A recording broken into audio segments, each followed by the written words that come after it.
Yes po. Hindi na nga ako makatulog sa utang mo. Hindi, marami naman tayo pag-uusapan. Yes, Tito RJ. Up ko lang yan, ano yung sabi ko na parang dumaan ka sa medyo dark times of your life. Bakit mo nasabi yun? Ano Hindi what pa. happened during that time? Well, parang naabutan lang ako ng mga problema ko during that time, Alan, kasi, di ba? Hindi naman po sa scam, but basically kasama siya. But yung nagpatong-patong siya from family to business to career. Nababasa ka. Hindi na nga po kasali yun. But more on personal. Personal yun, Tito Alan. Pero hindi ko na po siya i-share kasi naayos naman ako and Ba't mo nasabi yun parang isip mo parang wala kang silbi?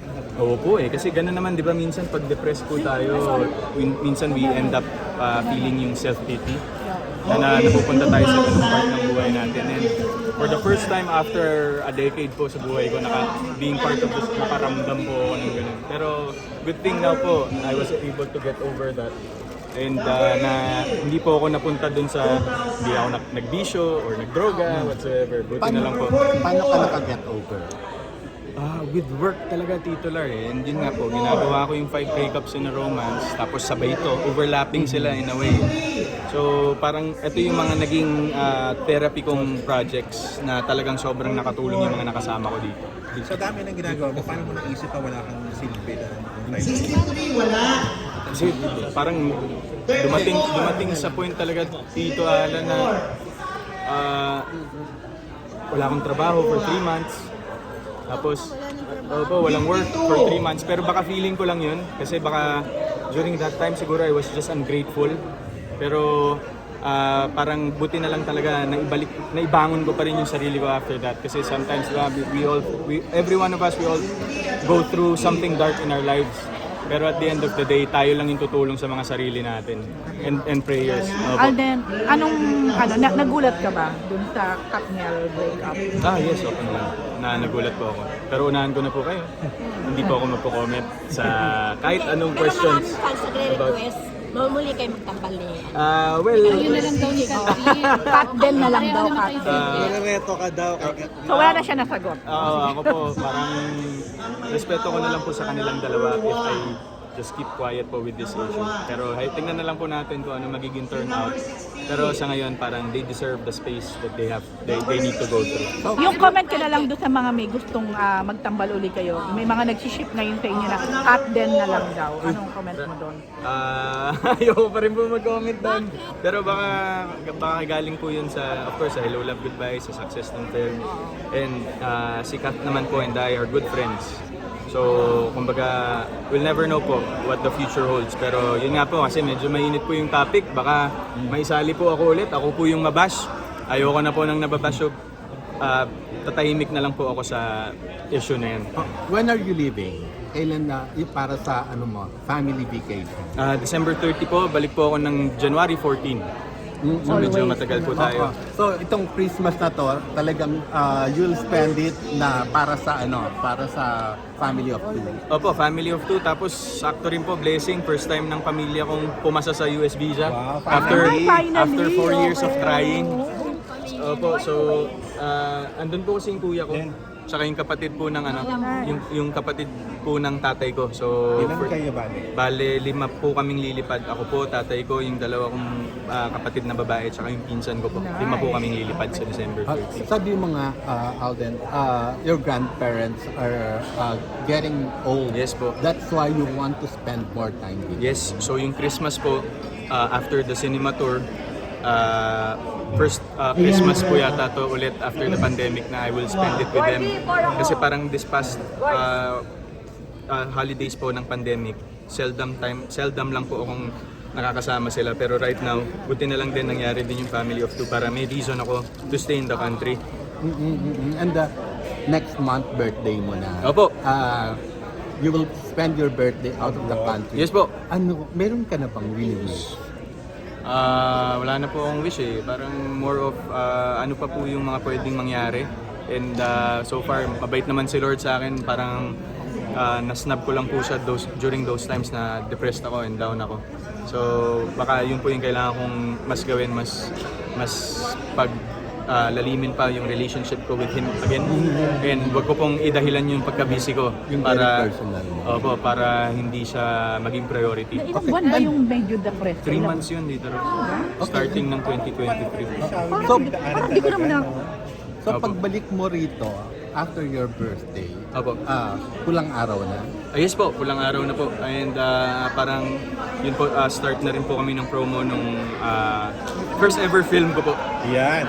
Yes, so Direct and produce. opo, this is a partnership between Viva Entertainment and Studio Viva po. Tapos yung company ko po which is Myriad Entertainment.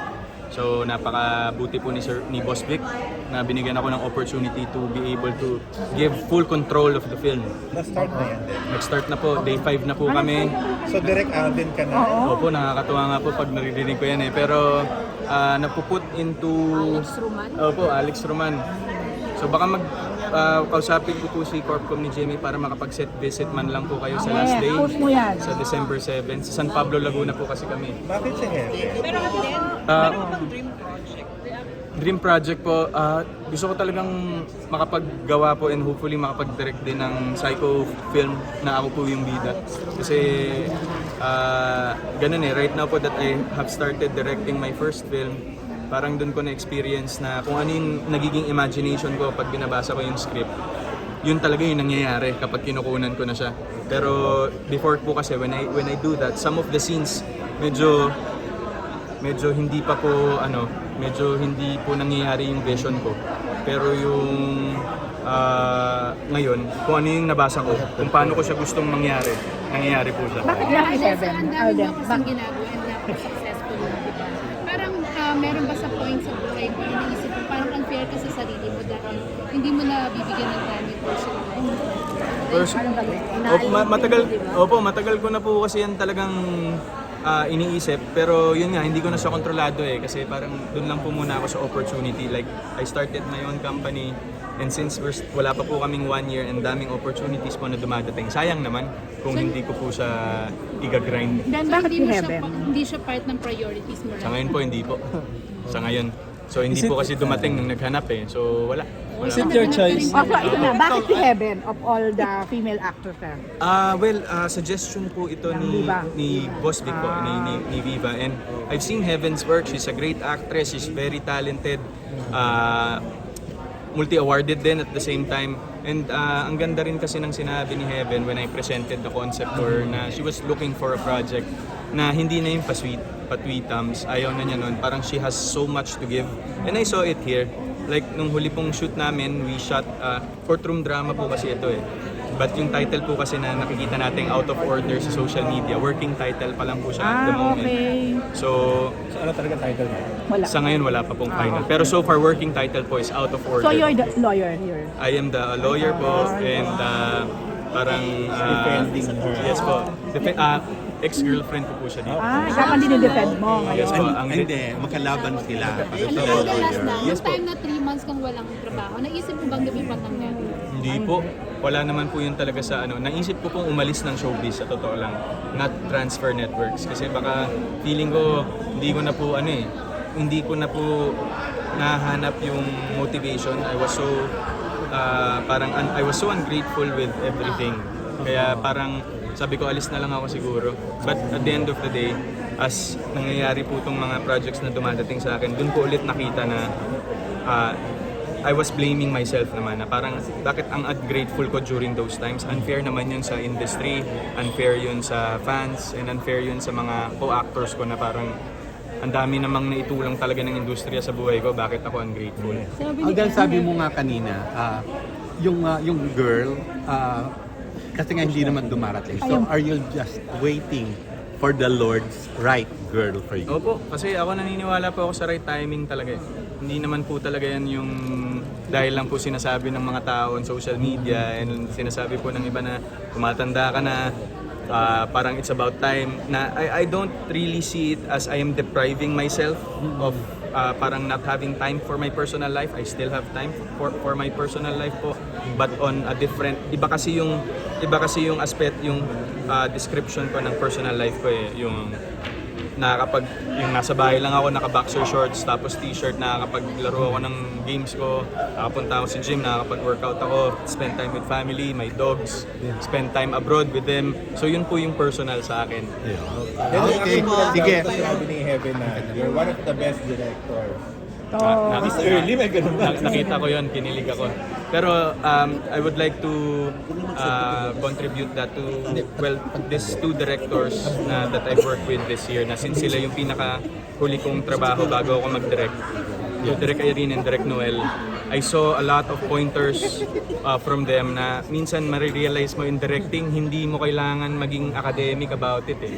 It's about experience, it's how you want the project to be seen. But at the end of the day, it's teamwork. Mahusay. I'm so blessed with the best team I can have for this project.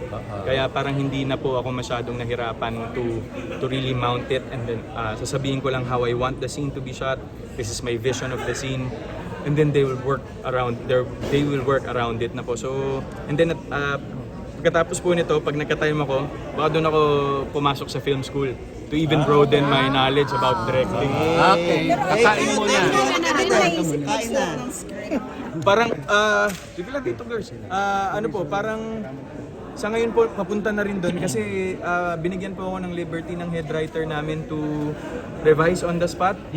Na sige lang din, kung anong sa tingin mong tama at akma doon sa mga nakunan, you can revise it. So, co-writer ka rin.